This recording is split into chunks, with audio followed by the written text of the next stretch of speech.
So we're going to talk about 3 steps to healing. I'm going to talk about a healing diet. I'm going to talk about Chinese herbs, some Ayurvedic herbs too, and then we're going to get into biblical medicine.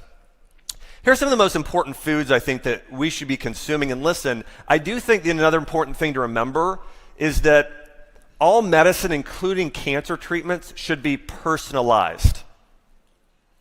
Depending on where you have your cancer, what type of cancer. So I have organic meat down here. For some people, they should definitely be doing that with cancer. For some people, they shouldn't. It really depends upon the person. I know that can make it confusing because, right, this happens, right? You're going to have speakers here. Probably someone will be saying, hey, meat's okay. Some will say you should go completely vegan. There's a lot of information out there. I'm here to tell you the oldest forms of medicine in Chinese and Ayurvedic medicine will tell you everybody is different. Everybody's body needs something different. So that's important to remember because a lot of times we want to be all black and white.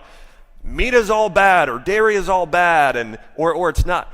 It really depends upon the person. For somebody with cancer, if they have an iron deficiency and their thyroid is having problems and they don't have enough selenium or certain B vitamins like B12, then meat is great for them. But if somebody is liver and their pancreas, their liver specifically and gallbladder are totally overwhelmed, then they need to be really conscious of the type of fats and things they're getting in their diet. But generally speaking, the most important foods we should be getting: herbs and spices, vegetables, berries, bone broth, organic meat, sprouted nuts and seeds, probiotic-rich foods, and omega-3 rich foods. When you're coming up with your meal plan today, and I'll talk about this more in a little bit, these are some of the most healing foods you should add into your diet. And I want to say, of all the things on this list, though, the foods we are most deficient in today, when you compare us to the East, such as the Middle East, India, and Asia, we are missing herbs and spices and broth. When you were sick, or when you're sick over in ancient Chinese medicine, they would say, you need to drink bone broth and herbs and spices. I read a book called The Okinawan Diet, and they said we consume about 1/7 of the amount of antioxidants in our diet, or at least men over 70 do, compared to men in the US, okay? So Okinawa consumes 7 times the antioxidants from things like green tea and turmeric and ginger and all these amazing superfoods. We're not getting these antioxidants which reduce oxidation, which allow us to age slower. There's a reason why in Okinawa, Japan, there's more centurions. It's people living to be over 100 than anywhere else in the world. So much of it has to do with their herb and spice consumption. You know, you've probably heard me say the term food is medicine, or Hippocrates, or 100 other people. But it's most true with herbs and spices. Do you know what they gave you, or what was considered medicine throughout history up until a couple hundred years ago? Medicine was considered herbs and spices, whether it be in a tea form or tincture form. That's what people used as medicine. Okay, so I want to give you an example too. I kind of alluded to this a minute ago, but the biggest thing you need to do if you want to heal your body, and this is from whether we're talking about cancer or Lyme disease or autoimmune disease or hypothyroidism or anything else. I had my graphic designer, I thought this would be helpful. I had her draw this up for you guys to see. But I thought I wanted to simplify things and say, here's how you should think about this. So think about this too. If we need to change your internal environment. We had flooding years ago in Nashville. And I had all of these patients coming in with mold toxicity because mold was growing in their home after flooding. In order to grow mold, you have to have a damp environment, right? If it's really dry, mold won't grow. If it's damp, it will grow. That's an absolute fact. Mold is a type of microbe similar to bacteria or fungus or yeast. So the same thing goes for your body. In order for candida to grow, it has to be a certain environment. It has to be damp. In order for Lyme disease to thrive in your body, it has to be damp. So I'm going to get into this here, but you'll see internally your body can be either too hot or too cold, too damp or too dry, too much movement called wind, too little movement called stagnation. Your body can be either too yin or too yang, or you can have too little qi. Now, when I first heard those words, I thought, those are kind of wacky and out there, like yin and yang. It's just a different language. Yin essentially means that's your feminine hormones. It's your estrogen, it's your progesterone. And it's doing something like yoga. It's building peace. It's, Yang is very CrossFit. It's testosterone, it's adrenaline, it's those hormones. And so it's just balancing out, having balanced hormones essentially is what they're saying in Chinese medicine. And so here's this too, like look at this. One of the things on here is a cold. Why do we call it a cold today? That comes from ancient Chinese medicine. It's because your body is cold internally. What are all the remedies to heal a cold? Warming herbs and spices. It's ginger. It's cayenne pepper, it's garlic, it's oil of oregano. These are warm, spicy herbs. When I was sick as a kid, I don't know if any of you guys were like this, my mom always gave me chicken noodle soup and ginger ale. And if we were out of ginger ale, she gave 7-Up, because I guess that's a great replacement. But I went back and looked recently at what was in the chicken noodle soup.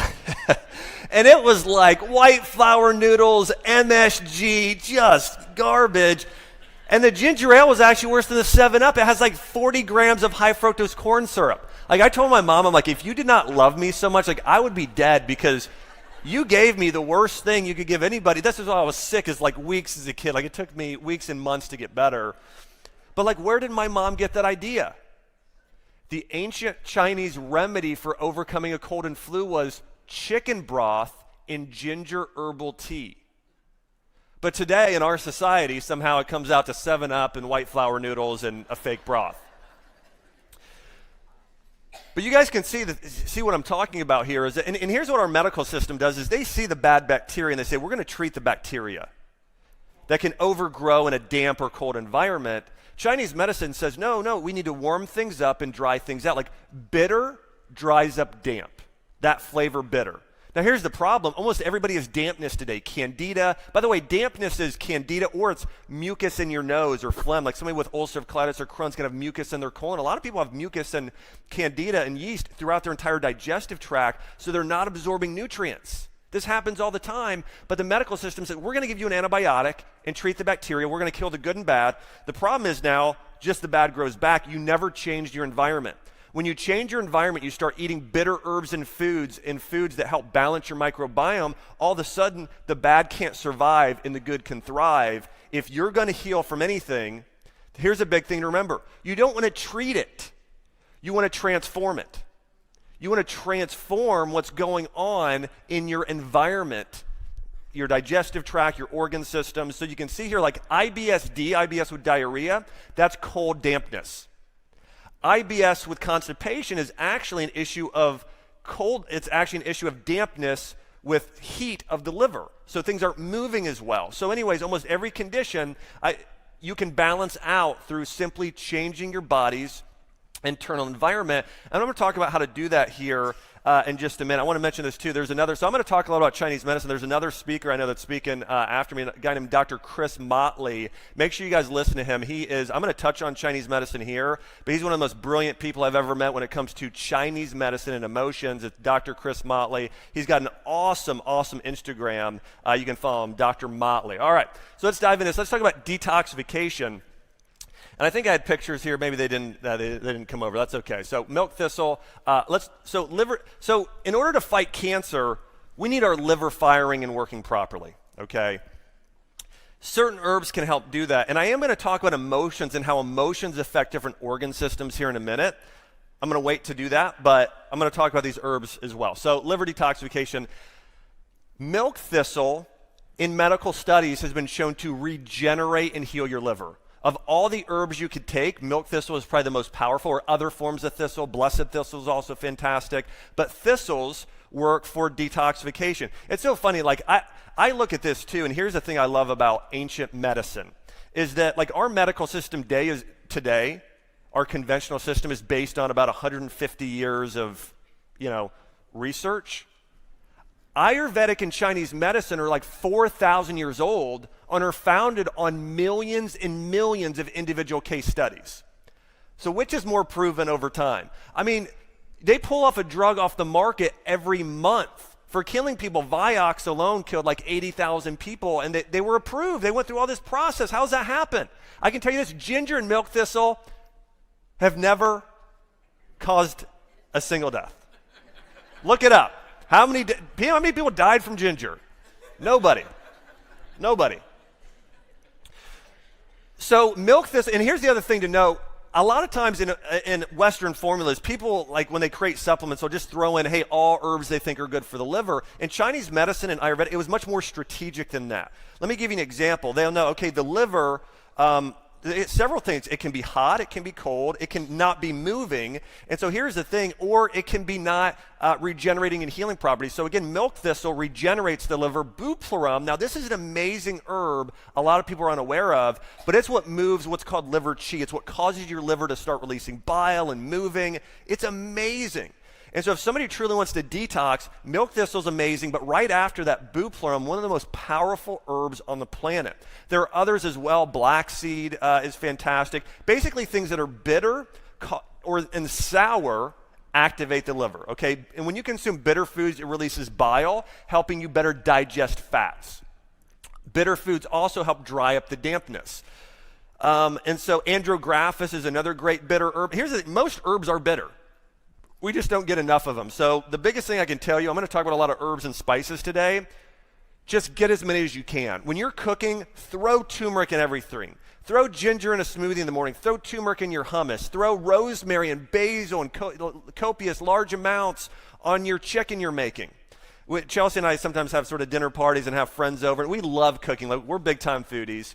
And people always ask me, I'm not trying to boast here, but they'll say, man, why does your chicken taste so good? And here's my secret. I just use 3 times the herbs and spices so it has more flavor. That's it. So there's health benefits, but also there's obviously benefits there for your palate. And so again, use as many herbs and spices as you can. But liver detoxification is so important for fighting, preventing cancer. Milk thistle, probably the number one there. Supporting your immune system. One of the top 5 herbs prescribed in ancient Chinese medicine was astragalus. Astragalus is amazing. It's known to help boost your immune system, but also, most importantly, it actually strengthens your digestive system. If you're a person that has loose stool, okay? So when you are having a bowel movement, it should be well-formed, put together. If it's loose at all, you should take astragalus. It really helps strengthen, and that means if you have a loose stool, it means you're not absorbing and digesting properly. It's leaky. That's a big sign of leaky gut too. But again, astragalus, the most powerful herb at really strengthening what's called your spleen and your pancreas, and it's also going to really help strengthen your digestive system and your immune system together.